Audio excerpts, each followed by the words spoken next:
When I launched Pattern Grading Made Easy in the fall of 2019, I had no idea. I couldn't have imagined what the course would have become today. The knitters, the crocheters, tech editors, designers I'd meet, and the immense support of those who've reached out.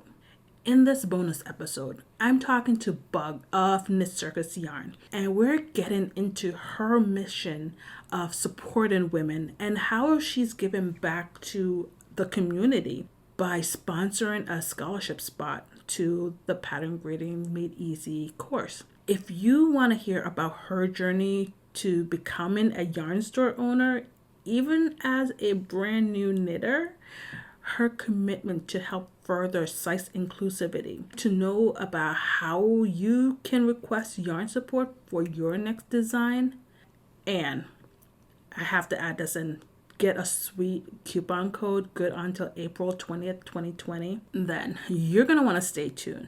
Real Talk starts now. Hey there, welcome to another episode of the Real Talk with TN podcast. This is a podcast dishing all the dirt on the realities of running a creative business. My name is Tian, and I'm a designer, technical editor, and business coach. See, since leaving corporate almost a decade ago, I've been doing this amazing work full time. It hasn't always been easy, but it has always been totally worth it. Over the years, I've had the amazing opportunities to work with hundreds of makers just like you and tons of big brands. This has given me a front row seat to what it takes to be successful as a creative business. With this podcast, I'm drawing back the curtains to share with you the behind the scenes of the realities of what it's really like, what it takes to run a successful and fulfilling creative business. Welcome to the conversation. Grab a cup of tea or your favorite beverage. It's time for some real talk. Hello, Bug. Welcome to the Real Talk with TN podcast bonus episode. I am so thrilled you're here to share your journey as a yarn store owner and as a scholarship sponsor of my course, Pattern Grading Made Easy. We have a lot of knitters and crocheters listening in who wants to start designing, and they might have already started designing, but now want to take the next step. In this conversation, we're going to talk about why you decided to become a sponsor of the course, and just to talk about the mission of Knitcircus Yarns. So hello and welcome. Hi, how are you? Great. And like I said, I am so thrilled you're here. I just love your story, and we were talking for about 15 minutes already, and now we're recording actually some of that conversation. So thank you for your time. Yeah, absolutely. So let's start with your pronouns. Okay. She and her are perfectly acceptable. Okay. And tell us who you are and what you do. My name is Bug Richardson Sealing. I'm the owner and production manager of Knitcircus Yarns, which is an indie dye company specializing in gradient yarns. I have a bachelor's degree from Berea College, where I majored in studio art with a focus in fiber art. And I started actually at Knitcircus as an assistant dyer part-time almost 4 years ago. I didn't even know how to knit at the time. And wow. Yeah, that's how new I am to this whole world. And then last November, I bought the company from the former owner. Oh, wow. So you are brand new, not just to being a business owner, but to the craft. What was the catalyst that brought you to knitting in the first place?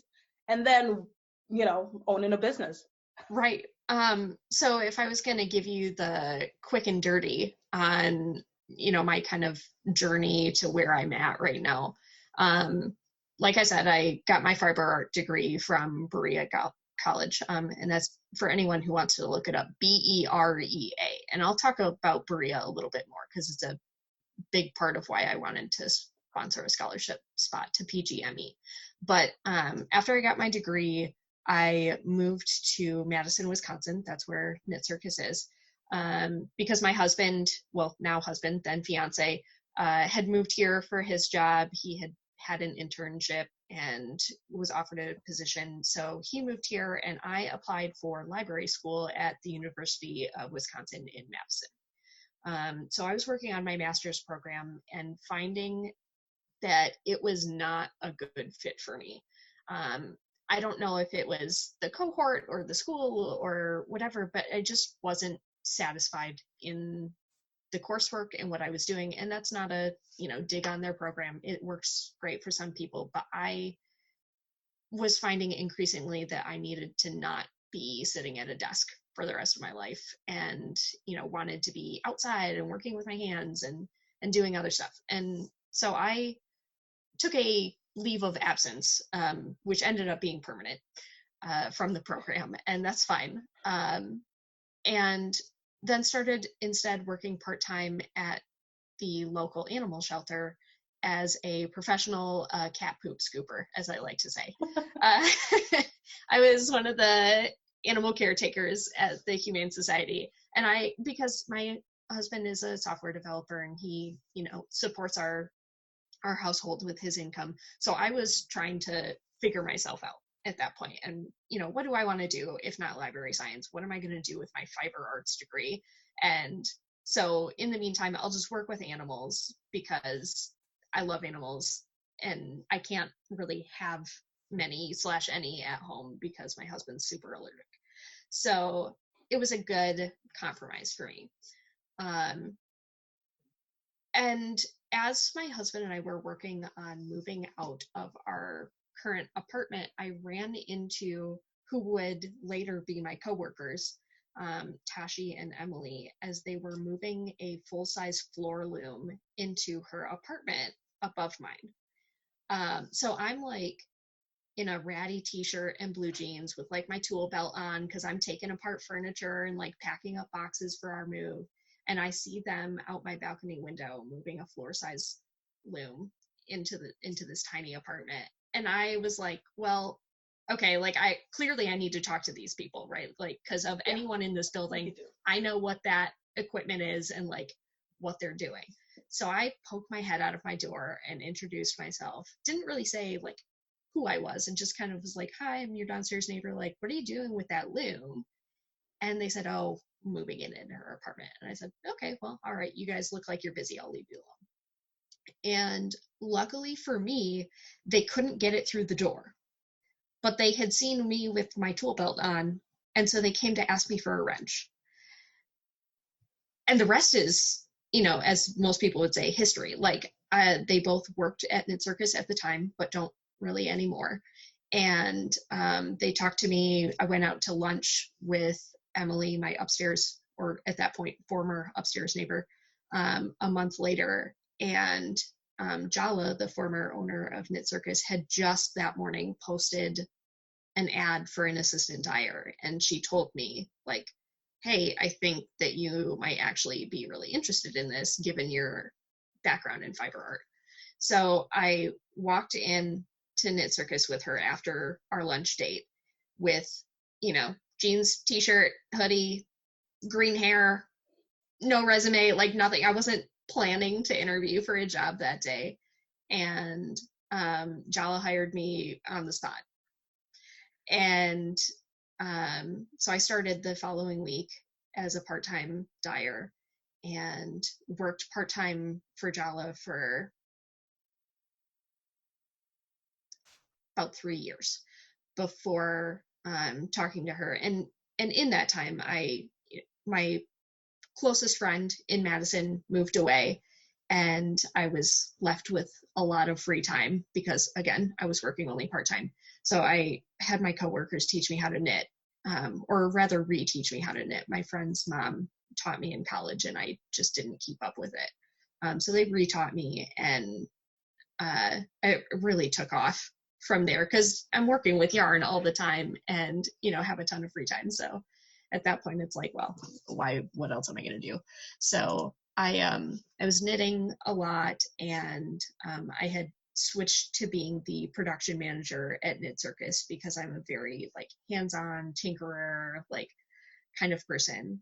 And I offered to buy the business from Jala because she was interested in starting to become more active in local politics. And she had, you know, 2 kids who are either about to graduate high school or only have a couple of years left. Their family's looking at, you know, selling their house and downsizing and just doing other stuff with their life. And it was a really great kind of transition period for her, and it made sense. So we spent about a year and a half kind of training me on how the business currently ran, and, you know, what to look out for and what to do and how to make plans, and negotiating the sale. And last November we closed on the sale of the business. So I've been the owner for a scant 4 months. Wow, that's Yeah. an amazing story. And I'm just like standing here with my mouth hanging open. I've followed Knitcircus for a while, but I hadn't realized they had transitioned to a new owner. So when you contacted me last fall about sponsoring a scholarship spot for Pattern Graded Made Easy, I just figured, oh, it was the owner that I knew before. Right. So having spoken to you and looked into the business a lot more, I've realized that you're brand spanking new too. Yeah. Not just being a yarn store owner, but also a knitter. Yeah. Which is so impressive of what you've accomplished so far. And hats off to you, because I am just impressed by all you've been able to do so far. It's definitely a unique situation. Yeah, and I'm like, if you've done this much in only a scant 4 months, I cannot imagine where you'll be in 6 months or 6 years from now. So I'm looking forward to what's next for you. Oh, me how too. You continue with the business. So, wow. So the reason I wanted you to come on is mainly to talk about why you decided you wanted to sponsor a scholarship spot for Pattern Graded Made Easy. Why did you decide to? And I mean, what was so important about this course that made you say, yes, I want to help someone who probably can't afford to enroll in the course? Sure thing. So there's 3 big reasons why I wanted to sponsor this class. The first is, and like I already mentioned, I went to Berea College, and for anyone who doesn't know, which is mostly everyone, Berea is a work-study college in the foothills of Appalachia. It's located in Berea, Kentucky, just south of Lexington. And every student who attends Berea College has a full tuition scholarship for all 4 years. So all the students there have to pay is room and board. And so many students are able to graduate with little to no student loan debt from a, you know, respected liberal arts college. You know, you can get your major in just about anything you can get in any other liberal arts school. But admission is highly based on financial need. So only about 1% of applicants who apply to Berea get in. And you have to have a family income under a certain threshold. You know, obviously you have to have really great, you know, grades and academics and extracurriculars to be able to get in, because they have to be very selective of who they're sponsoring, essentially. And I did not know at the time that it was difficult to get into Berea if you weren't Black and if you weren't from the Appalachian region. And I'm originally from Michigan, so I didn't, and I'm white, so I didn't meet either of those qualifications. So it was like by the skin of my teeth that I got into Berea,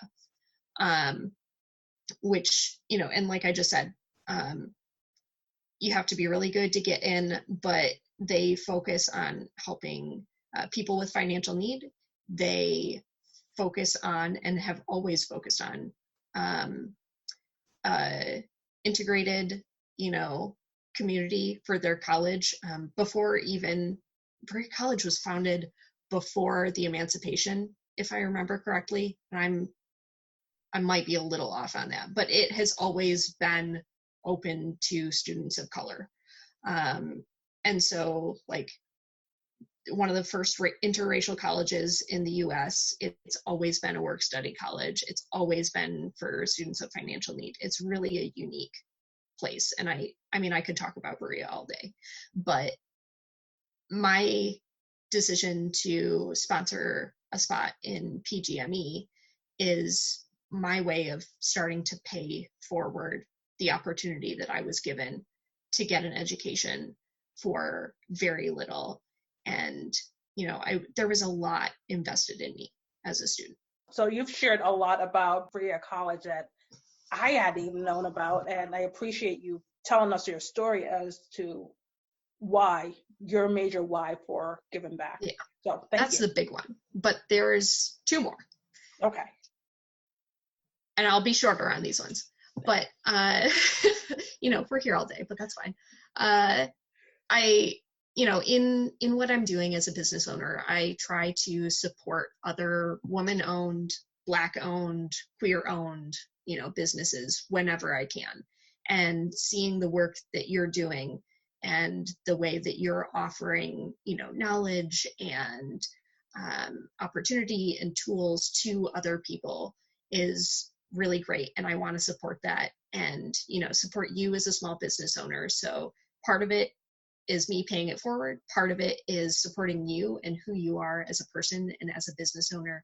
And then the third reason is I'm trying to grow my company and fostering a better relationship with up and coming designers, with you, Tian, and, you know, your listeners, your community members is a great way for me to get Knitcircus's name in people's brains and kind of grow the company. Excellent. Yeah.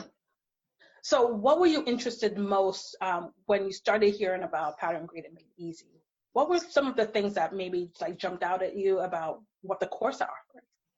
I was super interested in seeing how PGME would make a difference in the sizing of options available for specifically for garments, because I'm a big sweater knitter. Like I love knitting sweaters. Shawls are great and fun to knit, but I don't wear them. I'm 26. I, you know, like wear hoodies most of the time, and it's just, it doesn't really fit in with what I wear. But I can throw a sweater on underneath my overalls or underneath, you know, my sweatshirt or do whatever and be good to go. So I wear a lot of sweaters and a lot of like close around the neck cowls. And that's pretty much what I knit these days. I'm working on socks, but I haven't completed more than one pair. So I'm interested in seeing more people able to craft and construct garments for themselves, no matter what size and shape they are, because I know that, and this kind of follows up with the question, you know, why does pattern grading matter to you? Everyone deserves to be able to make clothing for themselves, but not everyone has the tools or the knowledge or maybe the time for adjusting existing patterns to their size. So seeing designers coming out of your class with the tools to be able to design more inclusively, to adapting, you know, patterns or providing instructions to fit a broader range of sizes and shapes of people is great. And I know your students are given all of those tools and opportunities and knowledge, and that's really important to me. Oh, thank you. So what would you say are some of your mission for Knitcircus yarn, and does that align with Pattern Graded Made Easy? Oh, it super does.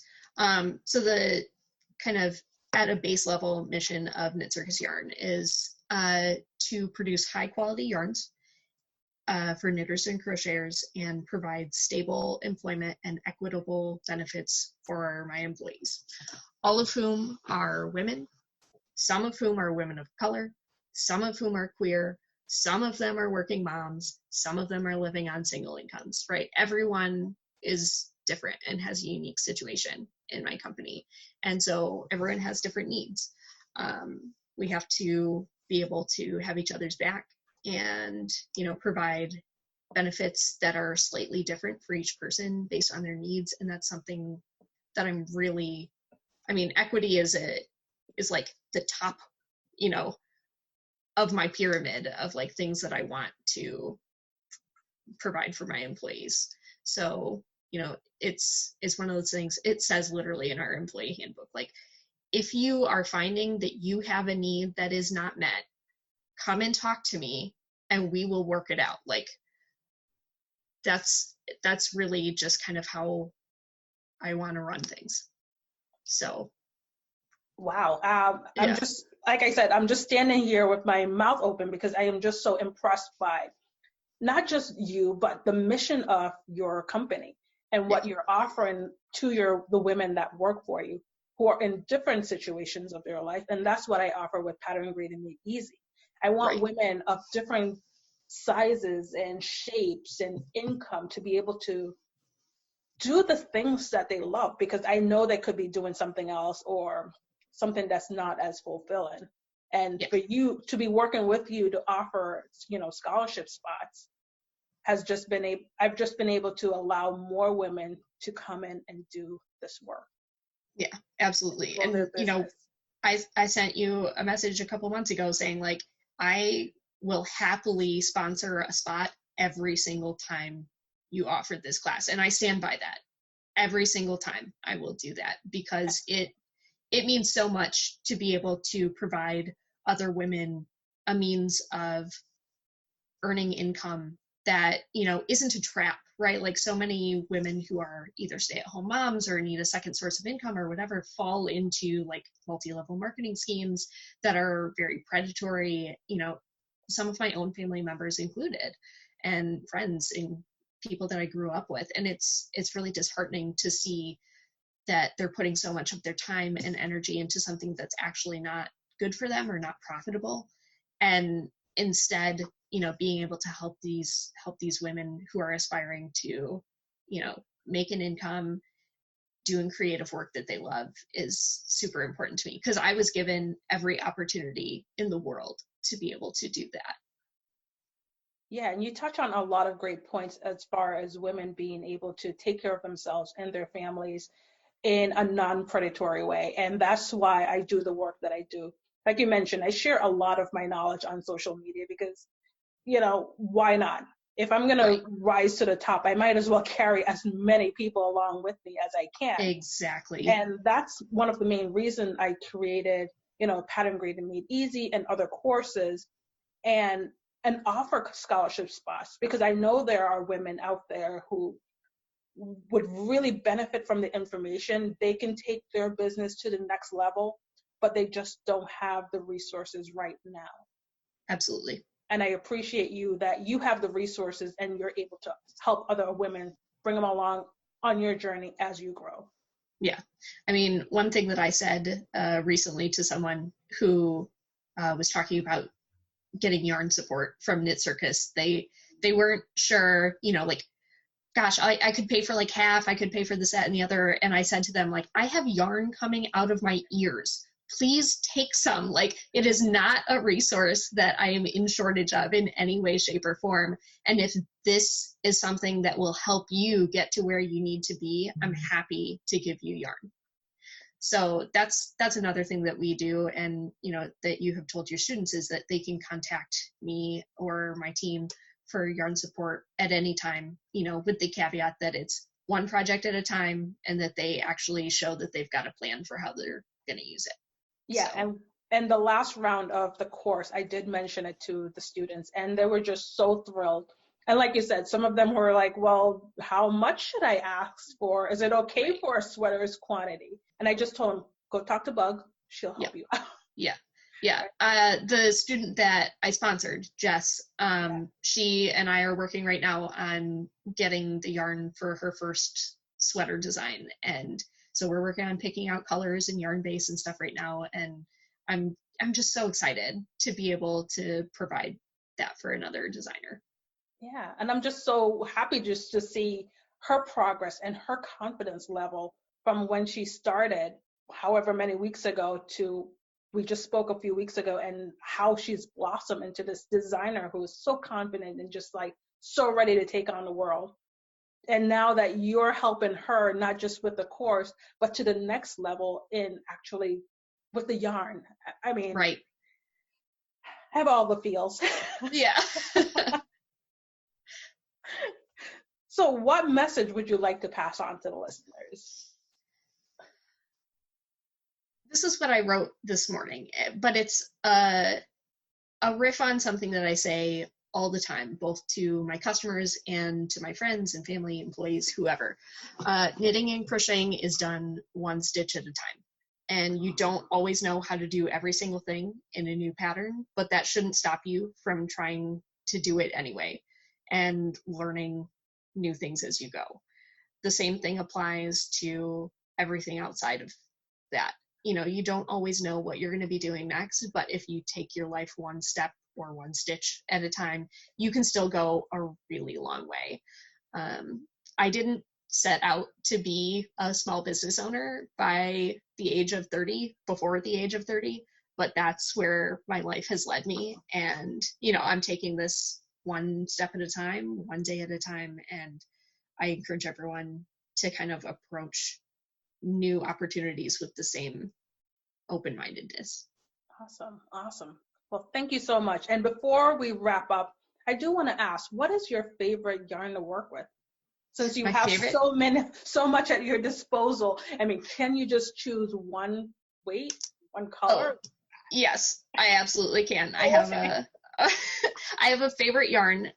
It's our own yarn line, of course, but it's a fingering weight superwash merino with a super high twist. It's like very springy, and like when you wash it, it like kind of curls back up on itself a little bit. I love it so much. It's very high energy, and I feel that way about myself. Like if I were a yarn, it would be Trampoline, which is our fingering weight, 100% superwash merino, American wool. Like it's a very cool yarn, and it's only carried by us. We get it custom milled. Oh, so, nice. Yeah, it's my absolute favorite. Maybe I'll send you some, Tian. I'll accept them. So what are you making with this? I mean, I'm just like on pins and needles. What are you making? Right. I want to see it. Like I said, I knit a lot of sweaters. Right now I'm not knitting with any Trampoline, but I'm going to soon. I want to hold it double for this worsted weight sweater dress that I'm making. Ooh. Yeah, and just because it has such a smooth, like, and wonderful drape. Like I've knit shawls out of it, and it's springy, so it has really good stitch definition, but since it's a 440 yard per 100 grams, so it's a little bit thinner for fingering, and it has beautiful drape, and it's just so good. So I'm going to be knitting a sweater dress out of it shortly. Okay. I don't think I've seen this one, so I'm going to go as soon as we get off this call, go check it out, because I'm curious. Yeah. So what else do you do at Yarn Circus? Are you still dyeing? Are you doing any of like the customer service work? Tell me what a day looks like at Knitcircus. A day in the life of Bug at Knitcircus. Starts with accounting, because I do that daily. The fun Gotta stuff. keep up with it. Yep, the fun stuff. But I also still do probably about 10 hours of production work every week. I try to. I would go nuts if I wasn't able to. Like I said earlier, I didn't want to be stuck behind a desk for the rest of my life. And I mean, there's a reason I was the production manager. I really helped Jala to, refine our dyeing techniques and processes to bring efficiency and quality control to our process. And so I have one day a week that I'm in the dye studio with our lead dyer, Sarah. And then I actually do really love caking up yarn. It's one of my, like, caking and labeling. We have motorized ball winders from Nancy's Knit Knacks, and we've got 3 of them that I keep going all at once. And so I'm like constantly moving between those 3 machines and like labeling yarn when I don't have to like pull anything off a machine and going. And so that's a lot of fun for me, just to have that kind of, it almost feels like you're in a video game where you're like trying to get all the Space Invaders or like collect all the bubbles and make these matches or, whatever your favorite little video game distraction is. It feels like real life being in a video game, popping between those machines to take all the yarn up. It's fun. But I also do all of the machine maintenance. You've got yourself an amateur mechanic and plumber right here. So when I go in later today, I'm going to be fixing a sink that needs a waste outlet replaced. I'm going to be, you know, like fixing one of the ball winders that needs recalibration. I'm going to be doing all that kind of stuff too. And then, you know, at the end of the day, I kind of wind down by replying to emails and, you know, reaching out to designers, checking through Instagram to see what's going on and all that kind of stuff. So and then I go home and I knit like the rest of the evening. Yeah. So I was going to just say, I'm like, I didn't hear you talk about knitting throughout your day. I mean, you're around all this yarn. Come on. Aren't you like just sitting in a rocking chair just knitting all day? No, I rarely sit. And so I rarely knit. Even when I'm sitting, I'm typing away at a keyboard. So, the only time that we really knit at work is when I hold a special event for us to knit at work. We're doing a knit along right now for the Rainbow Trail Sweater by Christina Ghirlanda. Hopefully that's how you say her last name. That she designed out of our yarn. So it's a striped raglan top-down sweater that uses a gradient and a semi-solid from our line. And you use one gradient for the body and one for each sleeve so that your stripes match the whole way down your sweater. And every single person on my staff right now, except for the one person who doesn't know how to knit, is knitting one. And so we had an afternoon where it was Valentine's Day. We had mimosas and Valentine's Day themed snacks and, you know, just sat and knit, and it was really great. So I hope we get to see all of you wearing your sweaters at the end of the cow. Oh yeah, we're working on social media. Yeah, we're working on getting them all done at the same time-ish so that we can get a group photo. Because I'm knitting one employee who doesn't know how to knit. We have 2 employees who don't know how to knit. One of whom is a Syrian refugee woman who has worked for us and with us for pretty close to 3 years now. And she doesn't know how to knit, and she's also expecting her 3rd child. And I'm trying to get her sweater finished before she's too big to wear it. And I sized it up one so that she could wear it, you know, still. But as she goes into summer, she's due in July. As she goes into summer, it's not going to be sweater weather anyway. So I was like, all right, if I get it done, you know, by the end of March, she'll have a couple months where she can still wear this sweater. So I'm knitting one for her and I'm knitting one for me. And I'm trying to get both of them done. Okay, so you do get quite a bit of knitting done. Yes, I'm living that double income, no kids life when I'm not at work. So my evenings are spent hanging out with my husband and knitting and watching TV or going for a run, cooking dinner, like whatever. But I spend most of my time not at work knitting. Oh, nice. Yeah, what is that double income, no kid life is like? Dink life is nice. It's got its perks, but also it can get a little lonely.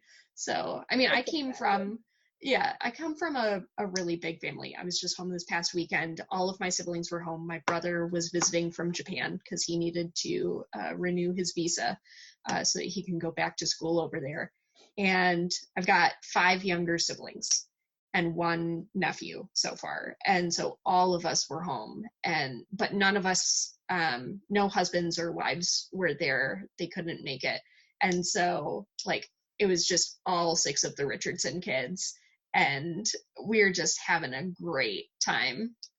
My youngest brother is still in high school, and so like just the age range there of me being, how old am I, 27 or so, and then my youngest brother being 14, like you've got, and you know, 4 other kids in between. So we've got all kinds of hooting and hollering going on, and my parents are just flummoxed sometimes. Yeah. Yep. My mom, we got home and she was like, your brothers the other day would not stop talking about such and such. And like, it was so gross and I couldn't stand it. And I just had to get out of the house. I went and walked the dog because your teenage brothers are being teenage boys. And so, yeah, I have one of those, so. Yeah, having grown up in that environment and then, coming home and it's just me and my husband, if he's not, at work or at the gym or wherever, it's quiet, and it gets sometimes it gets a little too quiet. So I fill it with knitting and audiobooks. Excellent. Yeah. And maybe you'll start a podcast. Oh, no chance, my friend. It's too much for me. I barely even listen to any podcasts. So I listen to books so that I can knit while I quote unquote read and go from there. Awesome.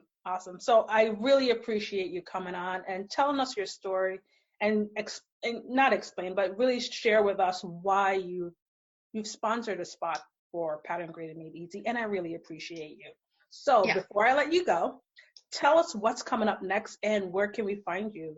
Give us your social media handles, website, all of it, and yarn support and all of that. Of course. So in terms of social media, you can find us on Facebook as Knitcircus Yarns. Same for Twitter, though it really just posts pretty pictures, so you're not getting much new information there. The Instagram handle is Knitcircus_yarns, and on Ravelry, we're Knitcircus Yarns. If you want to join the Rainbow Trail sweater knit along, that's still going through April.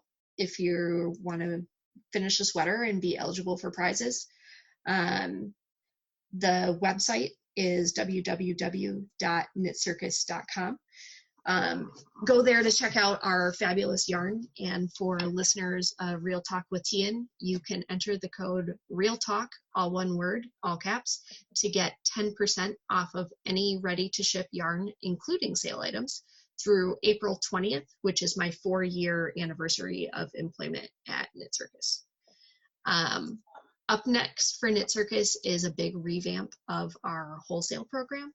So if you'd like your local yarn store to carry Knitcircus yarns, send an email with the name of your LYS to info@knitcircus.com and we'll reach out to them. So that's one way that you can start to see us, in person, because we don't do a whole lot of traveling. We don't exhibit really at any shows, at least right now, though I'm looking at adding some in the future. I'm trying to think if that's it. Yarn support. Oh, yarn support. Thank you. I knew there was something else. For yarn support, like I said a little bit ago, any designer can contact either me directly at bug@knitcircus.com or the info@knitcircus.com to get yarn support. All I need from you is a brief description of your project. You are allowed to have yarn for one pattern at a time, and we'll work with you on the weight of the yarn and like what fiber content to use, the colors that go together. We're working on putting together seasonal lookbooks as well. So that way, if you have ideas as a designer and you want to see, what suggested color combinations or what colors are coming up, that's a good way as well. So be on the lookout for that. Ooh, I will be. Yeah. Well, thank you so much for joining me today, Bug. I so appreciate everything you've talked to us about today, and I can't wait to see what's next for you. Thank you, Tian. It's been a pleasure. A big thank you to our special guest for coming on and sharing so candidly her experience with the Pattern Graded Made Easy course. If you're a designer and you want to take the next step, you're ready to level up your designing, join Pattern Graded Made Easy today. Go to tianconnerton.com/pattern graded made easy to enroll today. Bye for now.